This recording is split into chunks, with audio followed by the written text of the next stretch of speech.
An age ago, the beating heart of our people was a king who knew only victory. He wanted nothing more than an honorable death on the battlefield. Yet, none could match him, and so he wandered the earth, becoming lost in time and tide. Then we too lost our honest purpose, while silk-clad men sat upon the throne. But tremble now, all cities that lay under the stars, for out of the shadows and mists of the land of promise, our courage has been rekindled, our heart has returned, and the world will burn.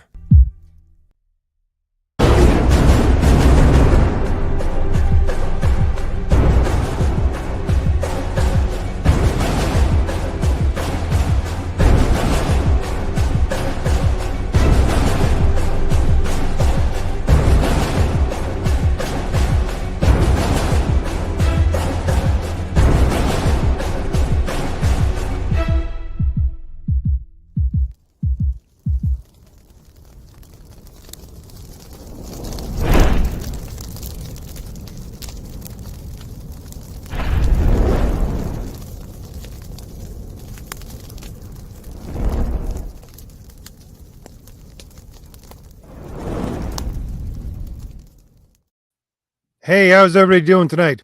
If someone could shout out in the comments to let me know that you can hear me, that would be great. I see a few regulars here already. Tony is here, Nick Axe is here, Pedro, Michael, Vaz, Calliope are all here. Nice to see everybody here tonight. Like I said, if you could just give me, oh, great. Michael says, can't hear. Thank you very much. I always make sure that you can hear me very well because, as I said, I don't know if you guys remember, I did a live stream one time long ago where I talked for nearly an hour and then realized that I did not add myself to the stream. So, hey, there's that. And I just, I'll put my embarrassment on display every time I can. But tonight I wanted to talk about the future of comics and how I think the future of comics is connected directly to networking, or at the very least is going to have a lot to do with networking. And if anybody is new here, usually I just talk about some fun things about making comics and making great comics for about 20 minutes. Although I really enjoyed last week where I tried to keep up more with the chat than just do my normal 20 minutes so that I could add in everybody else's comments at the same time, which is usually a bit hard for me. But, you guys came up with some beautiful ideas. So I want to try to do that again tonight. But if you have anything for me, just put it in the comments. Any questions at all from anything that I do, some of my books or my videos or what I'm talking about tonight. And oh, by the way, the links for my books are in the description. There are 2 superhero graphic novels, one Return to Form for Low Fantasy for anybody who does not know, and also my Twitter handle if anybody wants to follow me on Twitter X. And so, yeah, I was really thinking about this because last week I did an interview, another interview actually with Mike Barron, and because he has a new book out, which is a Sherlock Holmes homage, and he talked about, trying to reach a larger audience. And quite honestly, it was Mike that contacted me, and he's contacting a lot of people because I don't think he sees his book taking off as well as he thinks it should, nor is it as well as I think it should. But the thing was that, excuse me, my point in thinking about that was the problem is networking. The problem is that you have a lot of these really great comic producers of the past, like Mike Barron, like Jim Shooter, what is it, J.M. DeMatteis, Walter Simonson. They're all making books right now, but no one really knows about their books, and no one is really buying their books. You would get a core number of people buying them, but not as much as you would think would buy a comic from somebody like Mike Barron or someone like J.M. DeMatteis or Jim Shooter. And the point is that they just are not getting the word out there that their books exist. And that's the main problem. That's the main problem that still has not been solved as of yet. And Nick is in the comments here. He always talks about top of funnel. You got to pull people into the top of the funnel and see if they will fall down into the bottom of the funnel where they will eventually buy something from you. The top of funnel is the problem right now with everything, because if we look at something like the mainstream comics, which, you have Marvel, DC, all the rest, like Image, things like that, they have the exact opposite problem that us indie creators do right now. And the thing is that they have this giant platform wherein they can reach people, but they have squandered the trust of the people so much that they can't use it correctly in order to connect to their audience. And us indie people, we have an exact opposite problem. We have a problem with trying to connect with an audience, although we're trying to make a merit-based system and a merit-based product. And again, I'll say the following with a caveat in it as to I'm not saying this directly about people, but you'll see people out there with larger platforms who are selling a lot of books. $500,000 worth of books sometimes, $1 million worth of books sometimes. It's because they have a big platform. It's not because they're making good books. Let's just look at We'll just look at Ethan Van Sciver, okay? Sometimes he's making $1 million selling nothing because these things don't materialize. Now, they might materialize in the future. I don't know. But as of yet, they haven't materialized. So, that's not a merit-based product until it actually comes into existence. Or if you look at your boy Zach, I love Zach. I love Richard and his videos because it got me into this space where I am right now. But I'm sorry, he cannot stick a landing on a book. He just can't. But he can sell them, and he can sell them and make a lot of money, so much so that he's, basically only making comics right now, and that's it, but his books to me are not high quality. I mean, they have high quality art, and maybe if he hired someone else to do some editing for him and things like that. And I know I shouldn't cast stones because, maybe people think of my books as the same. So I'm not trying to paint somebody black and myself white. I'm just saying that's the way it is. Or I don't really know whether this is the case or not. If you look at Ripperverse, because I don't own any Ripperverse books, I only have read what was given to me before I did the interview a long time ago with Ripa. And the thing is that I don't know whether his books are good or not on a whole, but he can sell a lot of books, and he has that top of funnel down, but it's because he has access to a giant platform which originated with the Blaze. That's basically it. It's not because he produces good books. Maybe after a while it will be because he produces good books. But again, all of these things tie together in the fact that they have the problem of how to connect with an audience. Some people know how to connect with an audience and then not follow through correctly. Some people already have an audience which they can connect to, and then they squander that, like the big two, Marvel and DC. And then you have the smaller indie producers, and that would include people like, Mike Barron, stuff like that, and Walter Simonson, J.M. DeMatteis, Jim Shooter, a lot of these older guys creating things that are really, really good books, some of them, and they just can't get them sold because they can't get a hold of people. And the reason, again, why I started to think about this was because I'm really bad at the fact that I usually throw up my live streams at the last minute because I just have so many things on the go, usually during the day. I should put them up a lot more so that I can tell people about them in advance, especially when I'm going to have someone on. So I tried to do that with Mike Barron. I tried to give it at least a couple of hours so that we had everything set up so that he could go onto his whatever platform, which he uses X, I know, Twitter, but any other of his social media platforms, and promote the stream so that he could get more people to come over to my stream. But it didn't seem like he did that. And I could see why you might not think that that would be something that you'd want to do to begin with. Because if you're coming to me, which Mike did, to say, can I go on your show because I want to get the word out for this book because it's not doing very well, why would you think that you would produce, or would you extend the invitation for your own audience who already bought the book to go and watch the stream? Because you're trying to get new people in there, not the same old people. But again, the networking doesn't work that way. The networking works in the way that the algorithm works, and the algorithm works in different ways, whether you're on Twitter or YouTube or any other social media platform.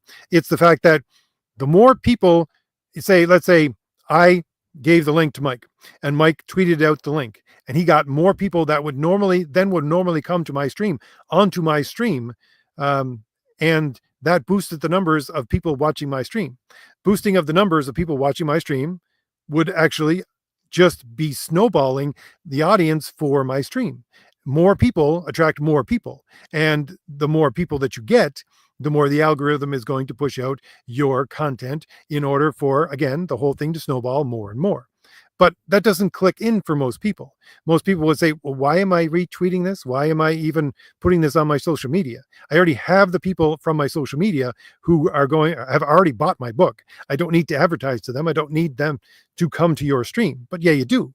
You do, because that is, once again, that snowball going down the hill. The more and more people you can pick up, the more and more people you can direct to a stream where you're selling your book, the more and more people are going to be attracted to the stream, the more and more the algorithm pushes it out. And that's the kind of networking that people aren't quite getting. There's a disconnect right now. That's the small version of the networking that is being ignored. And on the other, when the shoe's on the other foot, I looked at Mike's webpage and I thought to myself, oh, sweet merciful heavens. Why did I not think of that? Because he has his own website, and then he's selling his book both on Kickstarter and on Indiegogo and on GoFundMe, or sorry, not GoFundMe, Fund My Comic, all at the same time. And he has links in his website at the very front of the page to all three of those, so that he doesn't direct people to these individual sites where they're sold. He directs people to his site, and then you can go to whichever site you want to buy the book at. That makes complete sense. All of these things, these tiny little things that no one seems to have a full grasp or a manual for right now, that could take a book and put it into the stratosphere, or at the very least give it, as I just said, with the audience for a live stream, you give it more people buying the book, which then gets more interest and more people buying the book, etc., etc. And it goes like that. But the point that I'm trying to make is that there are so many different problems right now with trying to bring in an audience, so many different problems that, again, they go all the way, run the gambit from what the mainstream is doing to what indie comic producers who have no social media presence are doing. And they're all struggling with the exact same thing. How do I gain an audience enough so that I can produce something of merit and then gain more of an audience? It's not, how do I gain a platform in order to sell something which isn't going to gain an audience organically by itself. And again, that's the kind of thing which I think perhaps, but I could be mistaken on this, Richard might have found out when he said he wanted to step away from YouTube and not do videos anymore. He probably, I can't say this for sure, but he probably saw a drop in the number of comics that he was selling, and he had to come back. Because I would say, for my own part, love Richard again. I love what he has done for indie comics and everything else. He has kind of really put them on the map, but I don't think his books could survive on their own. Without him having his YouTube channel, I don't think his books could survive. I don't think they would make enough for him to live. I really don't. Just because they don't have the merit. Again, he can't stick the landing. He's got great people working for him. He's got great artists. He's got people that can produce beautiful pages of art and beautiful books. But if it's not, as Mike Barron said last week, if it's not a good story, then people are going to walk away. And what we need to do in order to grow this indie comic scene and revitalize comics as something in itself that can stand on its own 2 feet again is to write good stories. Again, words of Mike Barron. So anyways, tell me what you think. I was going to try to keep up with the chat and I completely forgot. I apologize to everyone for that, but I will go through the chat now. And I've only been talking for 15 minutes, so I'll see if we can get some other information or ideas into this entire thing. Tell me what your ideas are about networking in order to sell comics, in order to produce something that, again, will stand on its own 2 feet, if you haven't already, in the comments. So we'll scroll down here and see what we have. Oh, by the way, just to let you know, why do I have this picture in the background? Because this is Oracle. Oracle is the pinnacle in my mind of networking, of course. I think it's The Curse. It's probably book 1 or book 2 of Oracle, The Curse, I think. if you ask me, if my memory serves, if you're wondering. Although I should probably, since we're just talking about my books right now, and I'm at the top of the stream, let me put up some beautiful art from some of my books. Let's see. Okay, here we go. I'll just put up some Crom the Destroyer here in the background. And then I'll go over the comments. Let's see what we got here. So Manny is here as well, and Ryan is here. Let's see. I already said hello to Calliope. Jimmy is here. Said hello to Michael, Nick, Vaz, Michael, Pedro. Let's see. Any questions for me? Scrolling down. RJ, Elijah's here. How you doing, Elijah? RJ, about the problem with the Canadian Postal Service, my sensei mentioned the same problem. Yeah. Again, if you don't know what he's talking about, it's that my books are printed and shipped from Canada, and right now the Canadian postal system is on complete strike, has been for at least a month now. And so I was trying to get the last of the books out for the Valiant Heroes, some of them which don't have multiple problems, some of them where that they're just replacement books and things like that. Or if some people, there was like 14 people that somehow got to order their books, but without putting in an address. I don't know how in the world that worked. Anyways, so that's what's going on there. Zach Dan with his drive-by blessings, as John likes to say, over John's long box. Oh, look, there's John's long box. How you doing, John? Let's see. John says, I'm done with Zach's books. They are so bad. Yeah. Again, I don't think he can stick the landing. That's the thing. Let's see. Pedro says, is because new products are a liability if can't confirm what you are paying for, what they are worth, their true objective worth. Could be. But again, there's a way around that. I would say offer, a digital format book for issue 0 before you begin. There are ways around that, I think. At the very least, attempts can be made at ways around that. Let's see, John says right here, J.M. DeMatteis books on Kickstarter are so good, right? I agree. And you have Sound Engraver. How you doing, Sound Engraver? In the chat with a $2 super chat. She says, good evening. Hope you're doing well. I am doing well indeed. As I always like to do, shout out for Sound Engraver.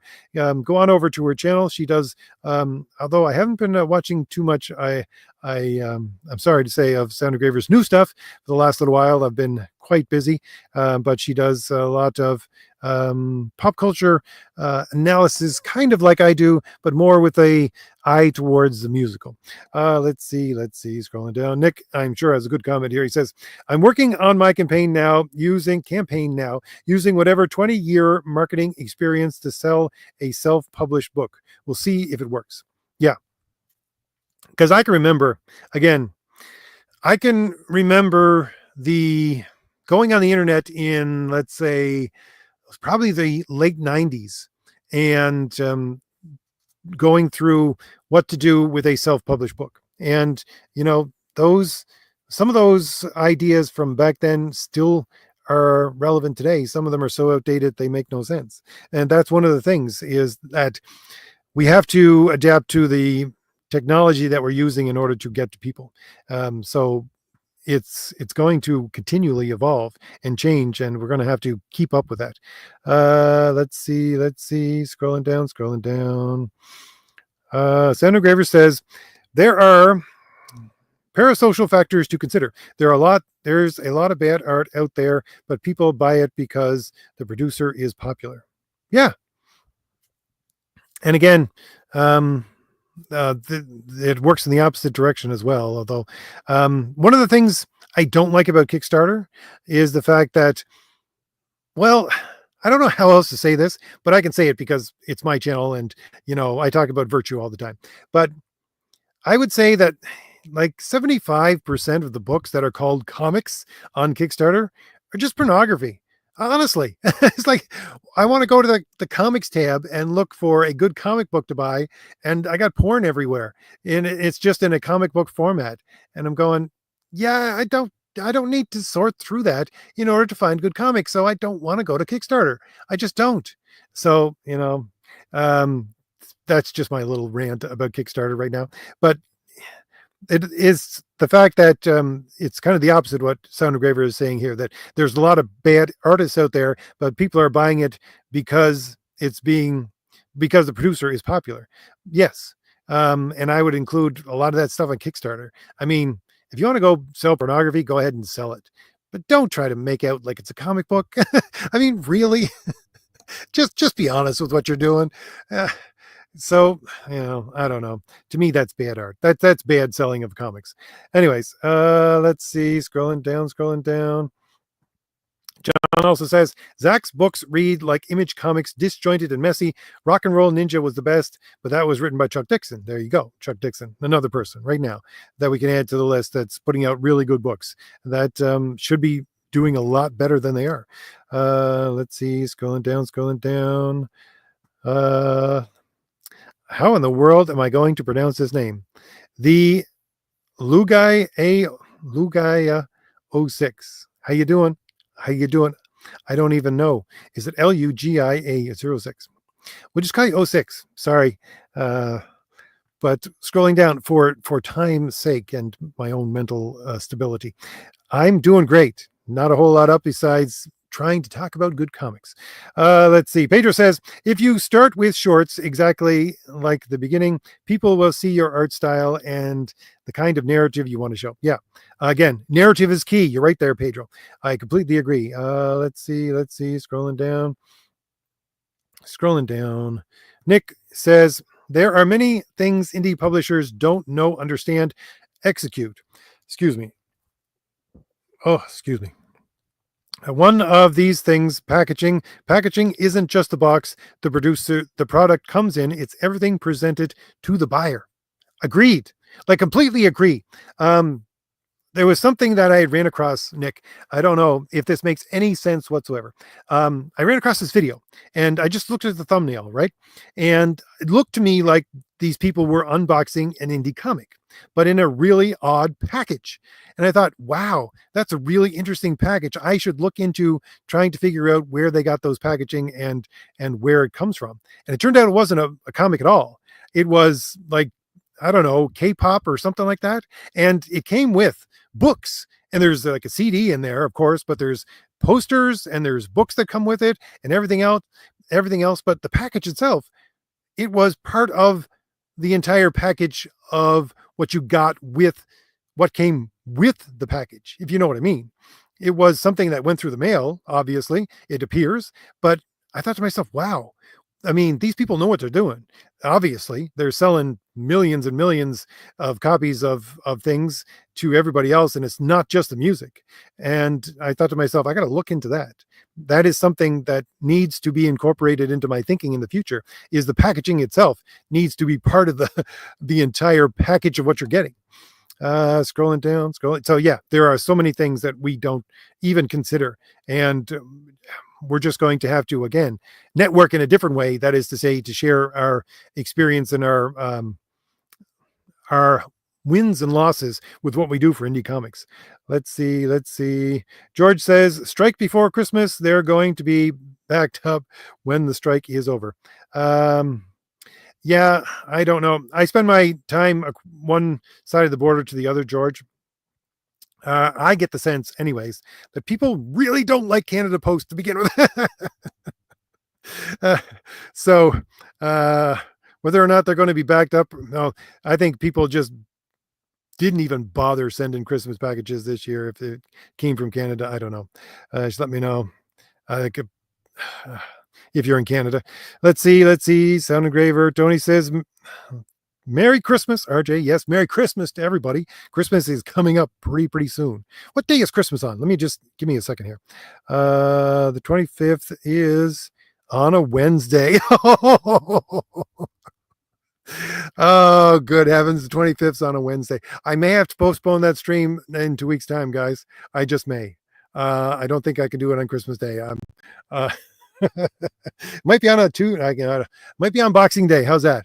I might do my stream on the Thursday that week. Let's see here. Scrolling down. I don't know about John, but I might take the day off.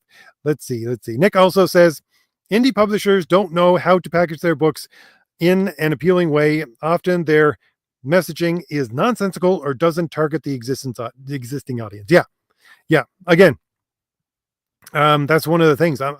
I randomly ran across that video, as I was saying, Nick, for like the K-pop stuff that comes with books and posters and CDs and everything else. And I thought, wow, these people know what they're doing with trying to package an entire thing and to get it out to people. We need to take a whole lot of notes from different industries, not the comic book industry, and certainly not some North American industry that's bogged down with woke garbage right now. Look outside of North America and see people who are, going like gangbusters, sending things through the mail, and especially things that have to do with books or are connected to books and posters and things like that. We need to look into a lot of what's going on. Let's see, scrolling down. Hey, let me just put on some more beautiful art from Grom the Destroyer in the background, because I'm talking about just indie comics. So I'll give you my own indie comic backgrounds. Let's see. Go back to comments and then try to figure out where I was. Scrolling up. All right, Chris. Oh, thank you very much, Chris, with a $10 super chat. Thank you very much, Chris. Chris says, that is my problem, is I have a book that's done and going to launch a Kickstarter soon, but I've got 60 days to promote. I'll be happy selling 500 copies. I'm not Comicsgate, so no community to tap into. Yeah, well, I don't know about tapping into Comicsgate anymore. It's so shattered into pieces right now, although I still use, I don't know, am I one of the only people who still use the hashtag Comicsgate on Twitter, on X? I maybe I haven't really looked into that, but there's not a whole lot there left anymore. Again, there has to be some other kind of promotional material, some kind of promotional oomph to tie into in order to get your book out there. And again, we're doing what we can with little live streams here and there, but that's still not enough. That's not doing a whole lot. It is, hopefully for me anyways, one of the reasons why I like to do it is to network with the other people who are doing the same thing, so we can share ideas. And maybe someday one of us is going to put together a manual of do's and don'ts, and then everybody can add to it, which, is something that indie artists used to do long and ever ago through the mail. Let's see, but thank you very much for the super chat, Chris. Thank you. And if anybody wants to, I will not kick anybody out of my chat ever for promoting their books in my chat. If you want to promote your own books in my chat, if YouTube will allow it, if they will allow you to promote your own stuff in my chat, go right ahead if you have an indie book. Let's see. Honduran says product, price, promotion, location. He also says, yes, they're just porn covers called comics. Yeah, honestly. And sometimes it's not, because they'll have like 5 different covers that they want. They'll make money. I mean, they'll make $30,000 or $40,000 on a book, but it's not really a comic. I'm sorry, but it's not. Let's see. Vaz says comic books you order from the preview are a gamble. You only have a cover to decide if it's worth it. Then you wait 3 months for the first issue to arrive. If it's bad, you have 3 books already on order.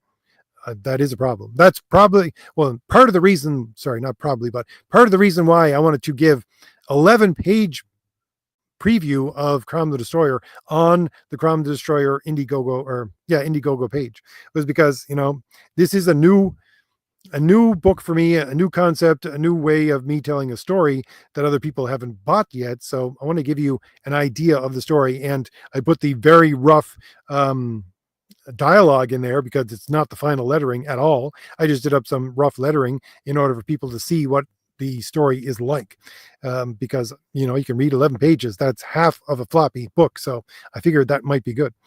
Let's see, scrolling down. George says, I know it's porn, but we should see what Tim Virgil or James O'Barr promoted their comics. They were able to do it before the internet was even a thing. Okay.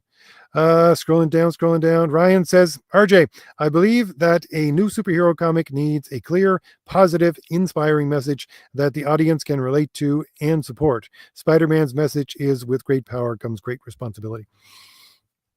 I agree. No, I agree that's what Mike Barron was saying, that we need to write good stories in order to keep our audience. But we need to also take one step back from that and figure out how to get the audience to begin with in order to keep them. Because again, as a lot of people have been pointing out in the comments here, it's the problem of trying to get that first audience in there and to hold them. So those two things need to be done not at the same time, but consecutively, if you want to produce anything of meaning. Let's see. George says, no internet, not part of the big two, and yet Crow and Faust were a success. Okay.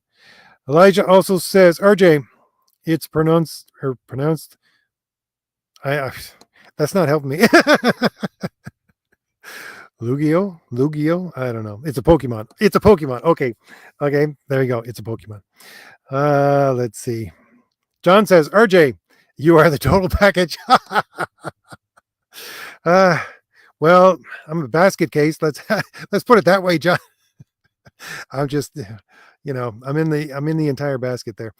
Question mark says, curious what you think about the role of merch in promoting comics stories. My two extreme examples are comic strips of Calvin and Hobbes, not merch or licensing, versus Bloom County embracing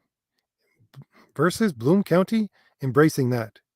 I'm not entirely sure where you're going with that question mark, but I do think that there are a lot of things that you can use with promotion, and I would, for my own personal opinion, only include things that are story relevant. If you're trying to sell a story, sell other things that are story relevant in order to expand upon the story or give some bit of a hint into the story that is not going to be there in the book. That's why I put cards for Thomas Valiant, and we'll do a Thomas Valiant #2, I do believe, as well. Is because the cards have some history of the characters that you're not going to get in the book, and it has some concept art that you're not going to get in the book, and things like that. And it's not necessary to have them in order to understand the story, but if you want something in addition to the story that's part of the universe, then yeah. But if you're going to sell, I don't know, offhand things that make no sense with your comic, to me, again, you're becoming something other than a comic seller or a comic producer. It may work for you, but does it really help in promoting the book? I don't know. RJ, do you know what's going on with Carmen America with Kickstarter? I do not. And that's one of the things for me. I look at the Carmen America stuff and see how well it is being received and how well it is being put out there. I don't know how those guys do that. I don't follow Carmen America, so I don't know. Maybe it's because of the art. Maybe it's because of its close connection to an anime look, to a manga look. I don't know. I should look into that. But Carmen America is not something I typically follow. Let's see. Honduran says, no one is expecting you to do a stream on Christmas. Well, yeah. Here's the next comment. John says, take Christmas off. What, do you hate comics? You see, Honduran. John here is expecting me to do a Christmas Day live stream. But John is going to be disappointed. Let you know that. Scrolling down. Let's see. Question mark says, FYI, scrolling down, would be a fun mug, t-shirt, sticker, just saying. Well, I got it from Richard. Quite honestly, I don't know how many of you people in the chat right here now were familiar with Richard's live streams back about 6 years ago. He would do live stream reviews of comics, and that would he would keep on saying scrolling down. So I just adopted it because he doesn't use it anymore. But yes, it probably would. What else? Put my normal catchphrases on t-shirts and mugs. One would be scrolling down. Another would be let's see. What else would go on it? Quote unquote. We'll put quote unquote or quote unquote progressive. That might work. How about and why? I think that might be one of them. I don't know. What else? or just ... fundamentally. Would that work? Would that work for anybody? I'm not entirely sure. Scrolling down. Vaz says French comic albums take years to have a new issue, so the problem is not really the wait time. I guess the problem with crowdfunding is the postal fees, but the publisher has no say in that. Yeah, that could be a problem. Again, shipping, that would be the problem with shipping. But that is something that needs to be addressed. I agree. Scrolling down to see. Chris says Twitter, YouTube, etc. Yeah, and try to build a following. Yeah, well, that's unfortunate. The unfortunate thing about it, Chris, and it's the unfortunate thing that, as I was saying earlier about promotional advice from even the late 1990s, one of the top things within that stuff that I gleaned off the internet from the late 1990s when I was looking at indie publishing way back then, or trying to sell something myself, was, I'm sorry, but you need to build an audience before you create something. You just do. And that has been something that, again, was given to me as a piece of advice more than 25 years ago, and it's still true today. It makes no sense, and it makes, I don't know, just an exercise in frustration if you have the greatest product ever and no one wants to buy it because you don't have a platform, because you didn't build an audience first. It's just the way it is, though, unfortunately. Scrolling down. Nick says we could group together and promote, but it requires independent-minded people to work together. I'm not sure that will happen. Yeah, again, I agree. Let's see. Scrolling down. John says only moderators can post links, so be creative and you can show your comic. There you go. Let's see what else we got here. Scrolling down. Logic is here and says, hate me for saying this, indie comic creators have to learn to market themselves. If you don't get your product in front of eyeballs, it won't sell. Agreed. Completely agree. Zach Dan says, what about a collaborative website for indie comics to promote their campaigns? Have a wiki page made with a digital newsletter. Yeah, there used to be such things. They were called web circles or web rings. I don't even know if web rings exist anymore. Does anybody remember them? That's what they used to be. It would be a website that would promote a very specific connected set of people and what they would produce. And they just fell by the wayside. Like, I don't even know if they exist anymore. But yes, that used to exist. And maybe it should exist again. I don't know, Zach Dan. Let's see. Scrolling down. Soundograver says, I may be the odd man out here, but I see potential with Comicsgate. I know it has a shaky history, but there is such good work out there. Read a few Iron Age or Comicsgate as long as the art is good. Yeah, because I mean, like, Anvil stuff where, Anvil #2, the magazine, which is a compilation magazine, they published one of my stories for Crom the Destroyer. I think that certainly has merit, and things like that have merit, which is part of Iron Age, of course. Let's see. Scrolling down. Excuse me, 1 second. Let's see. Logic says indie creators seem extremely averse to creating a following online or using a marketing consultant. It takes time and work to effectively market oneself and to build a real following. Agreed. Again, excuse me for the fact that so many pauses in tonight's live stream, but I completely agree, because you need to build yourself a following. My following was like 4 years worth of YouTube videos before I actually put out something, and promoting other indie comics. So at the very least, it was something. Again, I don't think that I had the largest following, because I don't think my subscriber base has really jumped very much in the last 4 years. It's gone up maybe about 4,000. That's about it. But yeah, there was a boom. I jumped on it and got myself a following. Tony says, RJ, when Robert E. Howard's characters fall into public domain, would you consider writing a Conan story? Let me put it this way, Tony. I'm already writing a Conan story, and that's Crom the Destroyer. Not to say that character is Conan, but I'm saying that that is a world that I could, in my mind, excuse me, everyone. I'm losing my voice. I'm just going to have to slow down for a second here.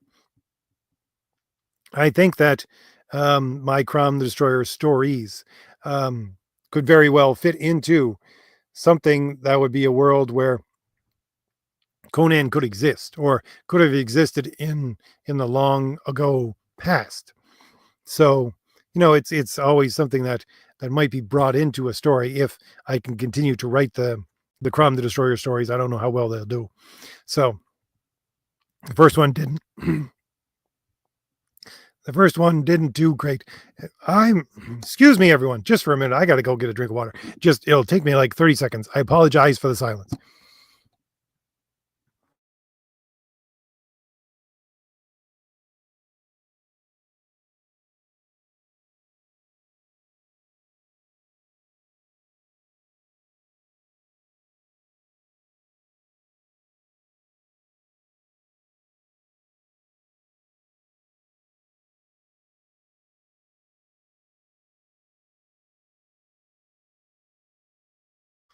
Okay, back online here. My apologies.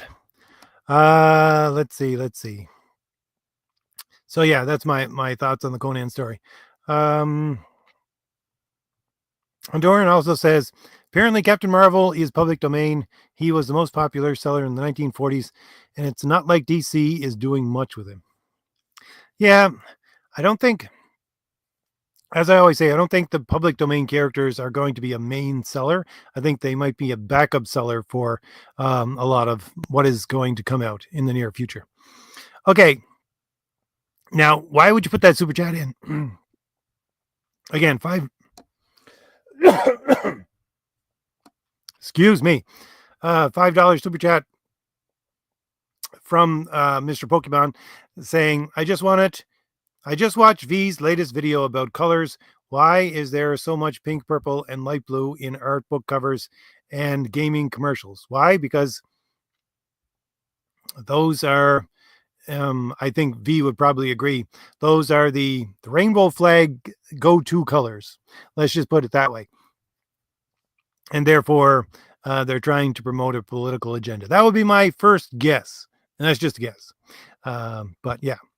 Let's see. Scrolling down. I think I might have to cut this stream a little bit short. My voice is giving out on me. Let's see. Oh, Zachtan makes a good point. He says clothing items are like extra billboards as long as the advertising is clear. That's a good way of looking at it, Zachtan. Let's see. Question mark says yes. Merch as story world expansion. Great answer. Thanks. Okay. I'm glad that I finally gave a good answer. Let's see. Nick says, RJ, I'm happy you're talking about this topic. If you want, we can chat more about it. I don't think it will be tonight. I think I'm done talking for tonight. Let's see. Scrolling down. John says, I am the comic Santa. RJ is the Christmas Krampus.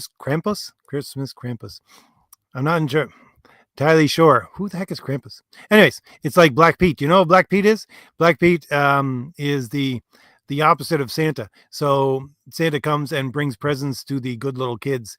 But in mythology, Black Pete is the person who goes to the bad little kids and then puts them in his sack and takes them away and kidnaps them. Great little, aren't kid stories from 300 years ago fun? Scrolling down. Ryan says, RJ, indie comics should focus on creating all ages comics to get wider distribution and promotion opportunities. Too many indies are gory and pornographic, which limits marketing to schools. Agree, 100% agree, which is why my books are for all ages. Although I think, for all ages doesn't discount death or, some hard facts of life. I always say that I think the Iliad and the Odyssey are books to be read by children, and so is the Aeneid.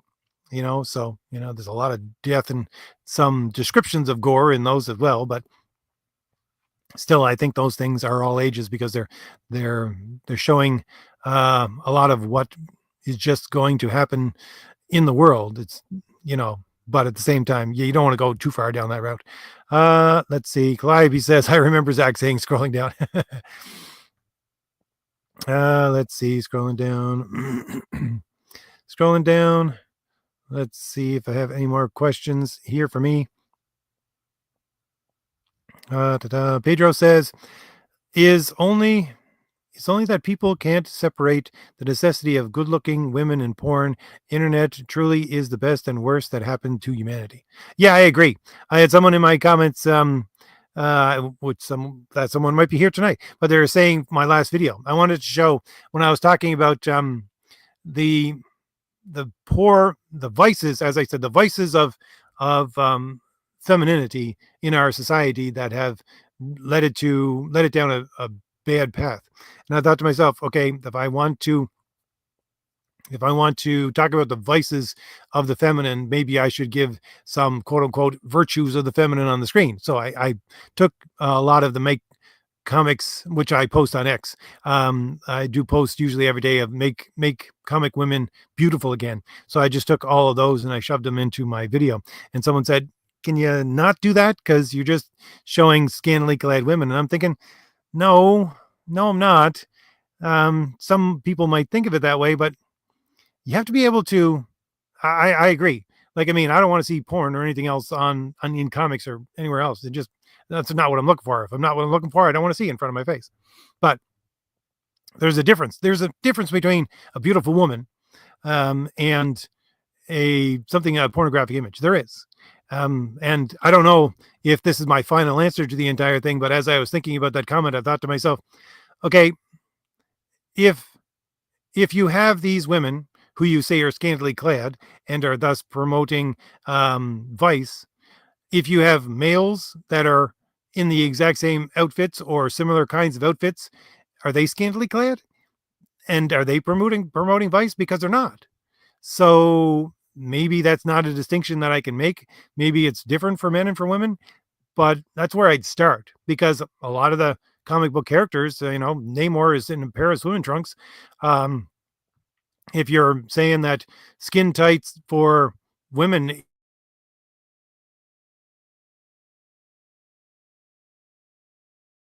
what's the difference? Even if you look at, European statues, you're going to see some things that, a lot of non-clothed people and things like that. So there's a line. There's a line between art and something that is supposed to promote things other than art. And where that line is, I couldn't say right off the top of my head right here, but it exists. And I think it's subjective. Let's see, scrolling down. John has pronounced CG Jed.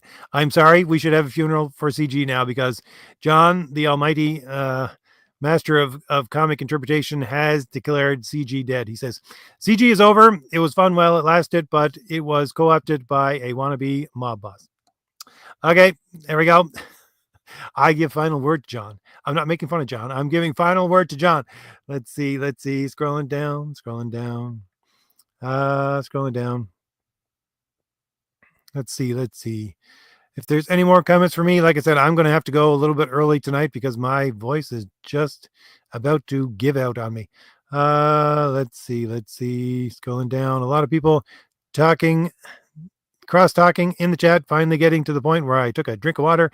Let's see. Scrolling down.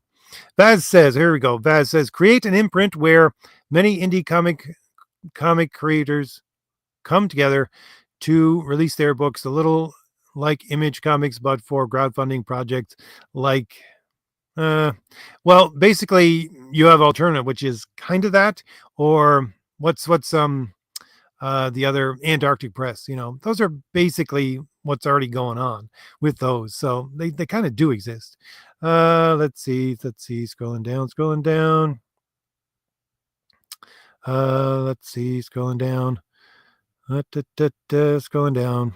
A lot of people talking about EVS, and I'll just skip over those because they're not talking to me. Ryan says, RJ, would you consider joining an indie group with comic code type guidelines for all comic books if it offered group marketing and promotional opportunities? I don't know. My first thought would be yes, but I think, quite honestly, the thing is that I have my own standards, and I think my own standards are probably just as strict as the comic code was within, let's say, 1985. Now they're not the same.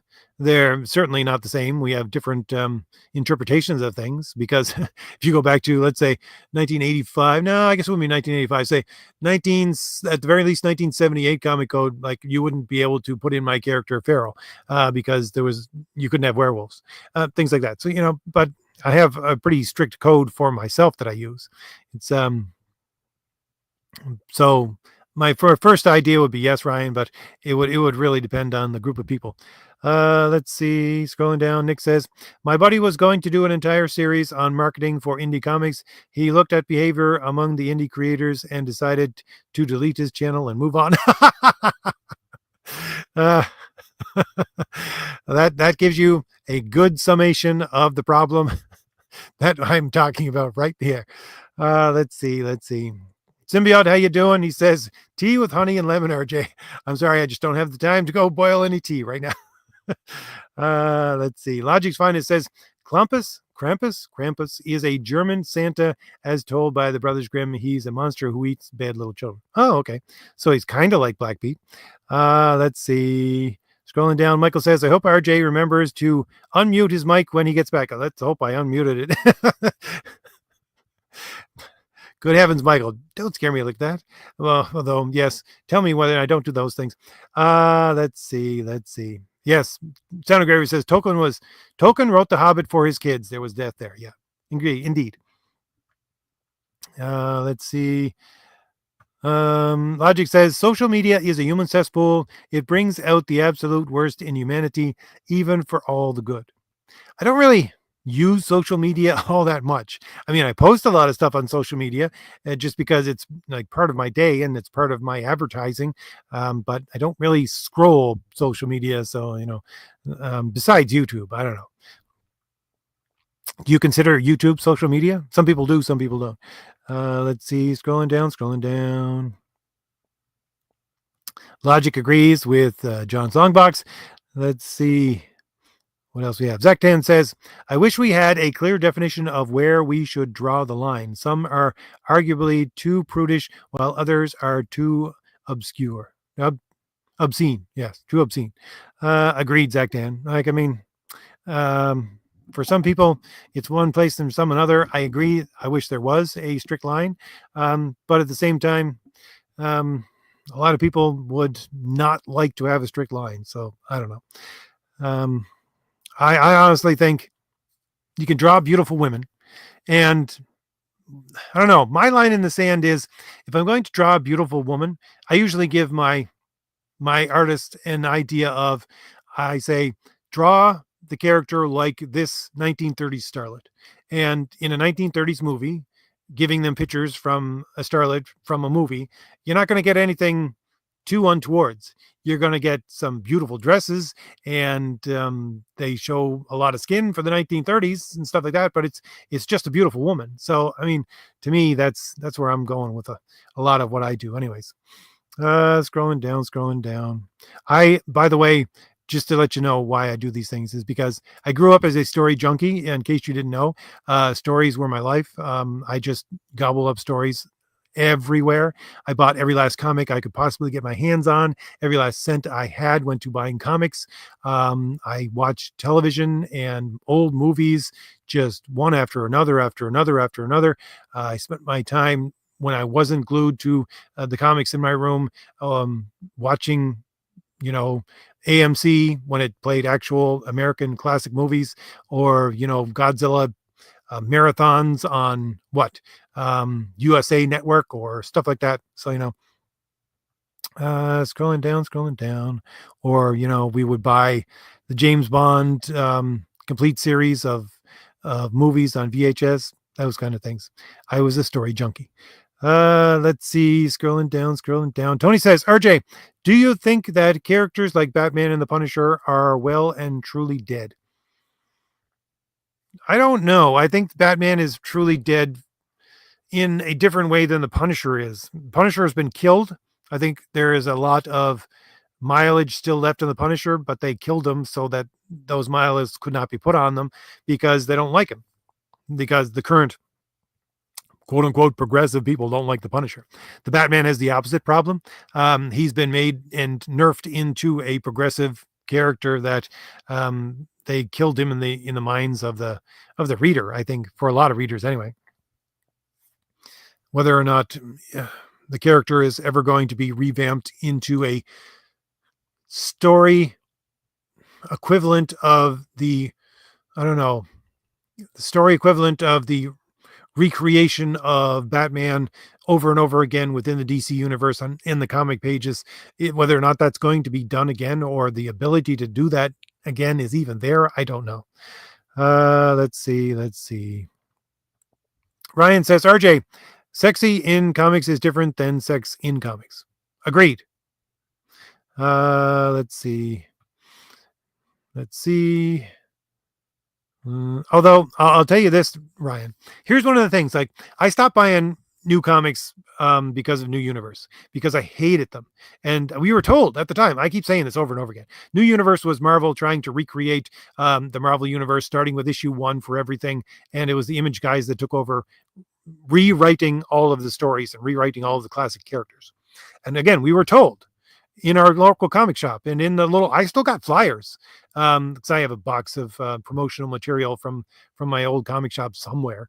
I still got those flyers about this is the way Marvel is now. This is what Marvel is, and it's going to continue on from there.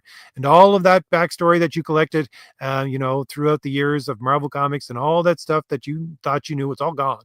And I was like, I don't want that. Like if you're telling me every comic book I have now is useless because you want to make these Image guys produce the worst stories imaginable, I'm not going to buy it. And I stopped buying new comics at that time, and I just went back to buying old comics and collections and things like that.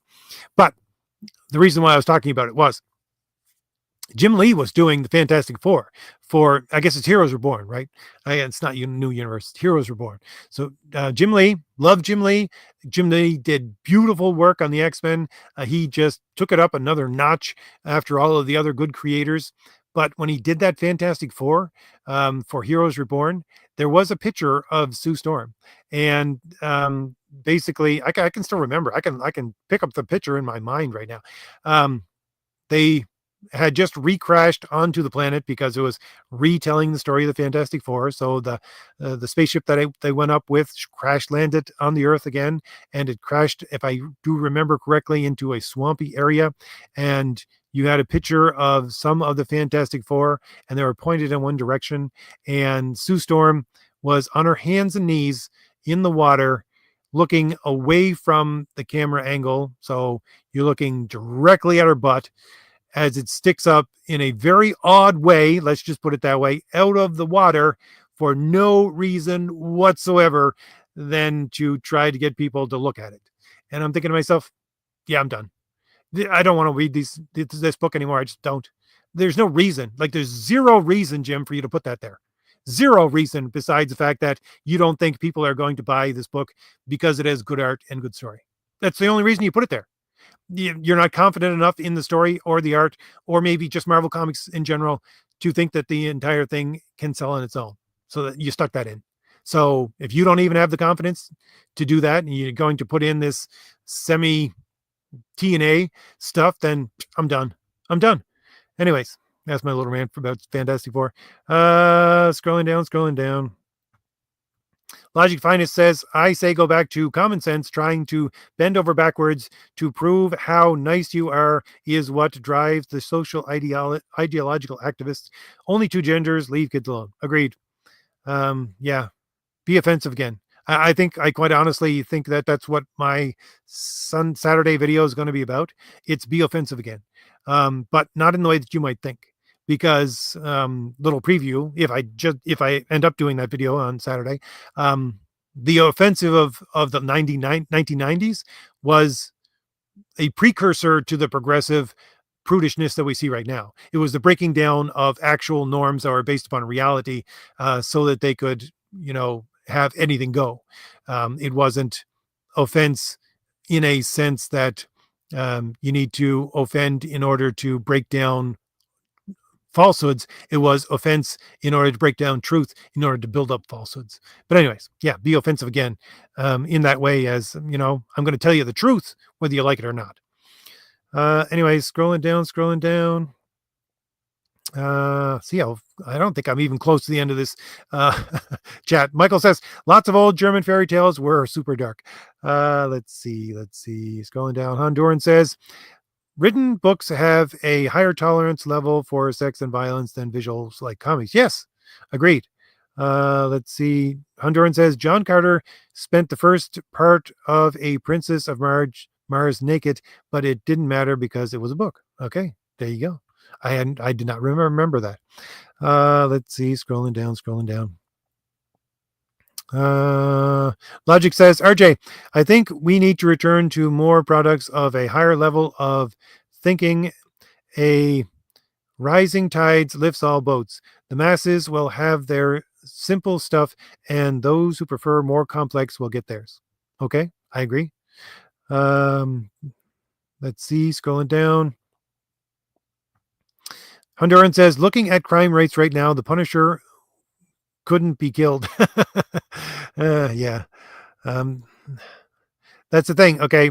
I'm trying to get to the end of the chat, but I keep on getting into sidetracks. I am a product of, basically white flight from the 1970s. Quite honestly, I am. The last great immigration boom. America has done this through its history over and over again. It's let in too many immigrants, and then it shuts the doors really quickly and says, okay, assimilate those people. And the 1970s was the very end of that last great immigration boom that went out of control before the one we have right now.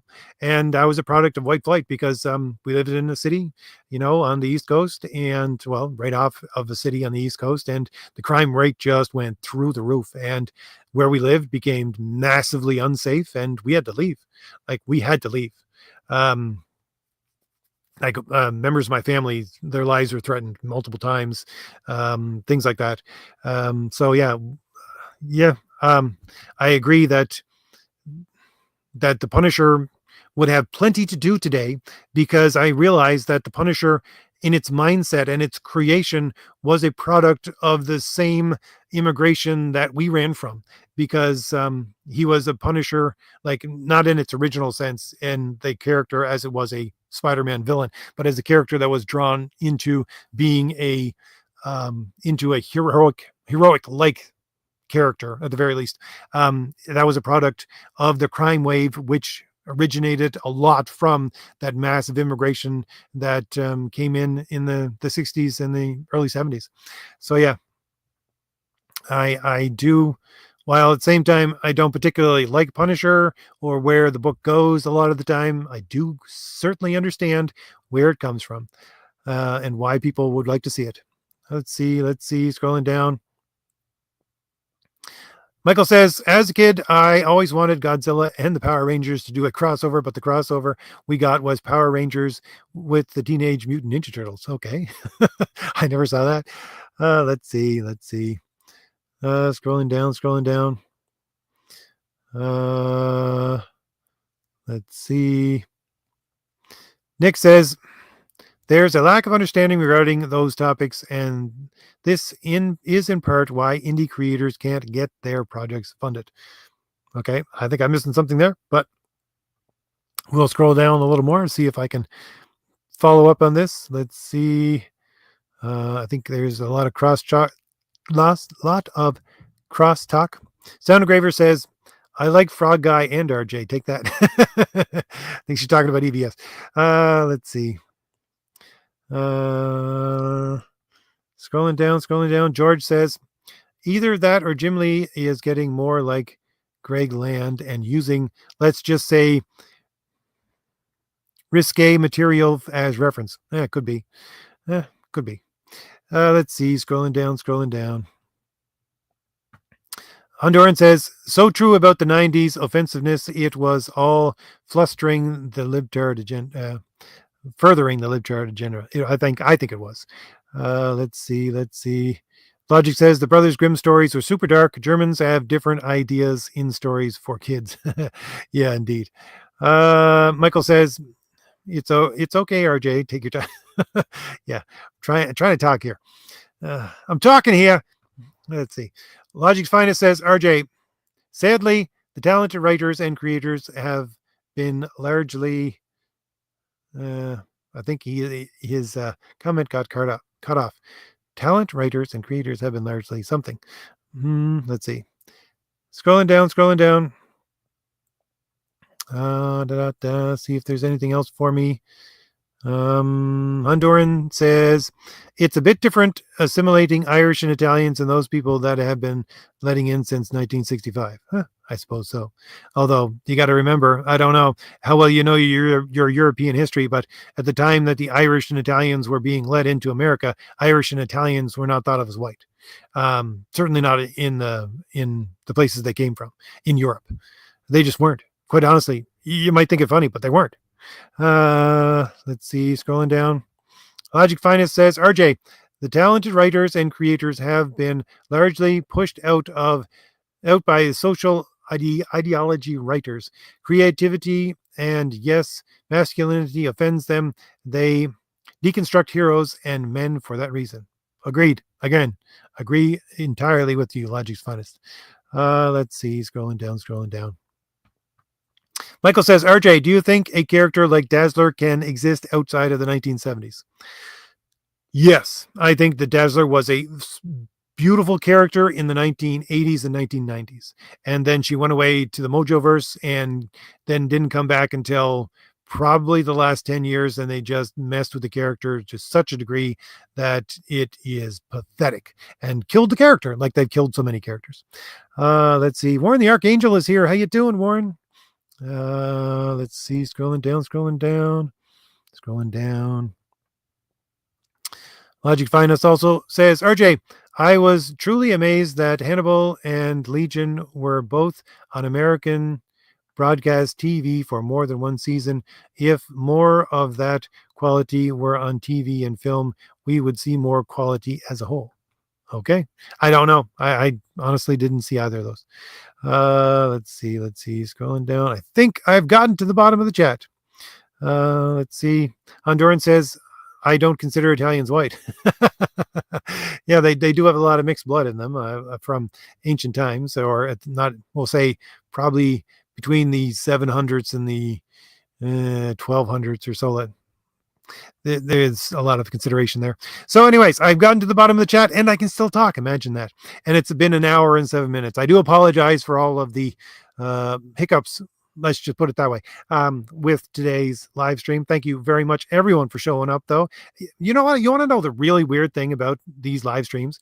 I do a lot of different stuff with my live streams and with my comic promotions and all that. My live streams actually are the thing that makes not that makes, but gets the most views besides my my Saturday videos. Now my Saturday videos still get a lot more, but I'm closing in on like 600-700 people watching every one of my live streams. They don't all watch it at the same time. I got about 24 people in the chat at the highest point here tonight, but I probably will get somewhere between 500 and 600 people watching this live stream, which is great. I mean, that's amazing.